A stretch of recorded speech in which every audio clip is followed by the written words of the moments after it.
आपको 8 साल में आपने कोई अच्छा काम नहीं किया जो दिखाकर आप जीत सके अगला चुनाव। हर चुनाव से पहले एक षड्यंत्र दिखा देते थे। खतरा है, नरेंद्र मोदी जी को खतरा है। न निंदा सुन सकते हैं, न पत्रकारों के सवाल ले सकते हैं, न विपक्ष के सवाल ले सकते हैं। आपने तो देखा कि भाई कौन कौन से शब्द असंसदीय हो गए। जितने मोदी जी के पर्यायवाची नाम हैं जो आप लोग बोलने से डरते हैं, हम लोग बोलते रहते हैं, वो तमाम नाम अब असंसदीय घोषित हो। केंद्र सरकार किसानों से कितना डरती है, उन्हें समझती नहीं है इसलिए उनसे डरती है, यह बात तो हम सब जानते हैं। और अगर वो किसान से क्यों डरती है ये आप समझते हैं। किसान वो होता है जो आसमान को देखकर फसल कब लगानी है, बुवाई कब करनी है, पानी कब पिलाना है खेत में, खाद कब डालनी है, वो सिर्फ एक बार आसमान को देख के समझ लेता है। तो ऐसे व्यक्ति को अगर सरकार उससे डरती है तो सरकार की समझ में कमी है। और अगर वो किसान सुखपाल सिंह खैरा जैसा किसान हो, जो पढ़ा लिखा है, जो उन्हीं की जुबान में उनसे बात कर सकता है, सरकार की आंखों में आंखें डालकर उन्हें ललकार सकता है, तो जाहिर सी बात है कि किसानों को इनसे अच्छा प्रतिनिधित्व करने वाला नेता नहीं मिलेगा। और उनके हकों की लड़ाई ऐसी सरकार से जो 1.5 साल तक जिसने किसानों को हर मौसम की मार झेलने के लिए सड़क पर रखा, उनके हकों की लड़ाई सुखपाल सिंह खैरा जी बहुत अच्छी तरह से लड़ पाएंगे। गुजरात का चुनाव आता है, भारतीय जनता पार्टी, नरेंद्र मोदी जी और उनका जो इकोसिस्टम है वो नए नए थ्योरीज सामने लाता है। पिछले गुजरात चुनाव का मैं आपको उदाहरण दूं, आपको तो याद होगा। अचानक एक दिन नरेंद्र मोदी जी का जो एक इकोसिस्टम है अचानक बोलता है कि साहब एक डिनर हुआ जंगपुरा में कहीं, जिसमें इस देश के पूर्व सेनाध्यक्ष जनरल दीपक कपूर, जिसमें इस देश के पूर्व प्रधानमंत्री डॉक्टर मनमोहन सिंह और अनेक प्रबुद्ध वर्ग के नागरिक शामिल हुए। और वो षड्यंत्रकारी एक डिनर था, उसमें षड्यंत्र रचा जा रहा था कैसे मोदी जी को हराना है। पाकिस्तान भी उसमें शामिल था।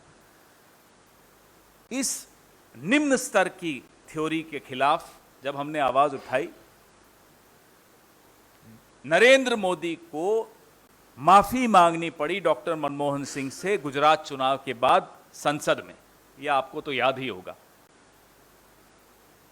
बहुत कम होता है ऐसा कि नरेंद्र मोदी जी माफी मांगते हैं, गलतियां 1000 करते हैं, माफी एक बार मांगते हैं। फिर से गुजरात चुनाव आ रहा है, फिर से वही थ्योरी शुरू हो गई। हर बार गुजरात चुनाव जब आता है तो कभी अंसारी जी का नाम लेकर शुरू हो जाएंगे, कभी स्वर्गीय अहमद पटेल जी का नाम लेकर शुरू हो जाएंगे। और मैं याद दिला दूं आपको, जिस एसआईटी ने श्री नरेंद्र मोदी को क्लीन चिट दी थी, उसके अध्यक्ष श्री राघवन को पुरस्कृत किया गया। जवाब दें, क्यों पुरस्कृत करने की आवश्यकता? वो तो अपना काम कर रहे थे। उनको रिटायरमेंट के इतने सालों के बाद राजदूत बनाने की आवश्यकता क्यों पड़ी? तो नरेंद्र मोदी जी को अब समझ लेना चाहिए कि काठ की हांडी बार बार नहीं चढ़ती। हर बार चुनाव आता है तो आप कभी किसी मुस्लिम नेता का नाम जरूर लाएंगे। आपको 8 साल में आपने कोई अच्छा काम नहीं किया जो दिखाकर आप जीत सके अगला चुनाव। हर बार आपको पाकिस्तान की शरण में जाना होता है, हर बार आपको हिंदू मुसलमान करना होता है, हर बार आपको षड्यंत्र दिखाना होता है कि मेरे खिलाफ षड्यंत्र हो गया। आप कौन हैं? आपके पहले क्या कोई प्रधानमंत्री नहीं था इस देश में, या आपके बाद कोई प्रधानमंत्री नहीं होगा इस देश में? सारे षड्यंत्र आपके खिलाफ हैं। और माफ कीजिएगा, मैं आपको यह बता दूं, अगर नरेंद्र मोदी जी की राजनीतिक जो तरीका है कांग्रेस पार्टी अख्तियार करती जब हम सत्ता में थे यूपीए में, तो आप मुख्यमंत्री नहीं रह सकते थे। आप वहीं होते जहां होना चाहिए था आपको। कांग्रेस पार्टी इस तरह की राजनीति में विश्वास नहीं रखती होती तो आपको खामियाजा भुगत लेना होता। अहमद पटेल जी हो या सोनिया जी हो, यह सब तो एक बहाना है। जो असली है वो गुजरात चुनाव निशाना है। तो और मैंने आपको एक पैटर्न बताया आज, अभी तो मैंने 2 पैटर्न बताया आपको, 2017 का और अब 2022 का। उससे भी पहले जब ये मुख्यमंत्री थे जनाब, तब का भी पैटर्न अगर आप उठाकर देख लेंगे, हर चुनाव से पहले एक षड्यंत्र दिखा देते थे। खतरा है, नरेंद्र मोदी जी को खतरा है, उनके खिलाफ षड्यंत्र रचा जा रहा है। तब सिर्फ मुख्यमंत्री थे तो अगल बगल के देशों का इशारा कर देते थे। अब वो प्रधानमंत्री हो गए हैं तो अब तो ग्लोबल कॉन्स्पिरेसी है। आप हैरान हो जाएंगे, थोड़ी दिनों में शायद आ जाएगा कि साउथ पोल से कॉन्स्पिरेसी हो गई, नॉर्थ पोल से कॉन्स्पिरेसी, पूरा विश्व कॉन्स्पिरेसी कर रहा है नरेंद्र मोदी जी के खिलाफ। ये इनका पुराना ढर्रा है। और अफसोस की बात है, हमने सोचा 8 साल हो गए सरकार चलाते हुए तो ढर्रा बदलेगा, अब तो कुछ दिखाने को होगा कि भाई मैंने किसानों के लिए कर दिया, नौजवानों के लिए कर दिया, अर्थव्यवस्था के लिए कर दिया, अब वो दिखा के चुनाव जीतेंगे। वो अब कर नहीं पा रहे। अभी मैं पिछले हफ्ते गुजरात में था, हाईवे पर जाम था। हाईवे से निकलकर मैं बगल के रास्तों से लोगों ने, लोकल्स ने बताया कि यहां से चले जाइए। सड़कों की हालत अगर आप देख लेंगे तो आपको बिहार की सड़कें पसंद आ जाएंगी। यह हालत थी सड़कों की। तो आप 30 साल 28 साल से आप गुजरात में, आपकी पार्टी की सरकार है, गुजरात की असलियत सबके सामने है। अब उस असलियत को ढकने के लिए ये इस तरह की थ्योरीज लाते हैं कि अब मेरे खिलाफ षड्यंत्र हो गया, इसमें मुसलमान जरूर नाम आएगा, कि मुसलमान शामिल थे, विपक्ष शामिल था, कभी अंसारी जी, कभी अहमद पटेल जी, कभी डॉक्टर मनमोहन सिंह, और तो और पूर्व सेनाध्यक्ष जनरल दीपक कपूर भी इनके खिलाफ षड्यंत्र कर रहे थे। बताइए, इससे ज्यादा छुई मुई प्रधानमंत्री मैंने नहीं देखा। न निंदा सुन सकते हैं, न पत्रकारों के सवाल ले सकते हैं, न विपक्ष के सवाल ले सकते हैं। आपने तो देखा कि भाई कौन कौन से शब्द असंसदीय हो गए।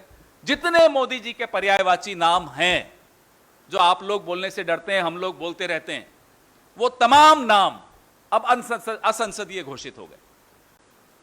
ऐसा प्रधानमंत्री देखा क्या आपने? चीन से जब हिंदुस्तान का युद्ध हो रहा था, 62 का युद्ध, तब संसद के भीतर अटल जी ललकार रहे थे जवाहरलाल नेहरू जी को। वहां सीमा पर सेना लड़ रही थी, संसद में विपक्ष हम पर आरोप लगा रहा था, यह लोकतंत्र होता है। और पार्लियामेंट स्ट्रीट थाने पर जनसंघ का प्रदर्शन चल रहा था, प्रचंड प्रदर्शन चल रहा था। यह होता है लोकतंत्र। आज के प्रधानमंत्री सवालों से घबरा जाते हैं, टेलीप्रॉम्प्टर के बगैर कांपने लग जाते हैं। ये कैसा प्रधानमंत्री इस देश को मिला? अभी 8 साल हो गए, अब भी सवाल नहीं लोगे? अब भी षड्यंत्र षड्यंत्र षड्यंत्र रखते रहोगे? सामने आइए, पत्रकारों के सामने आइए। अपने ही हैं, कोई पाकिस्तान के नहीं है। मुझे तो नहीं लगता इनमें से कोई पाकिस्तान का है, सब हिंदुस्तान के पत्रकार हैं। इनसे सवाल लीजिए। नेशनल दस्तक की आपसे गुजारिश है कि अगर इसको बचाना चाहते हैं तो नेशनल दस्तक को सब्सक्राइब करने के लिए रेड कलर के सब्सक्राइब बटन को दबाएं, फिर बेल आइकन की घंटी दबाएं। नेशनल दस्तक को बचाने के लिए बहुत जरूरी है कि हर खबर को शेयर करें, लाइक करें, कमेंट जरूर करें।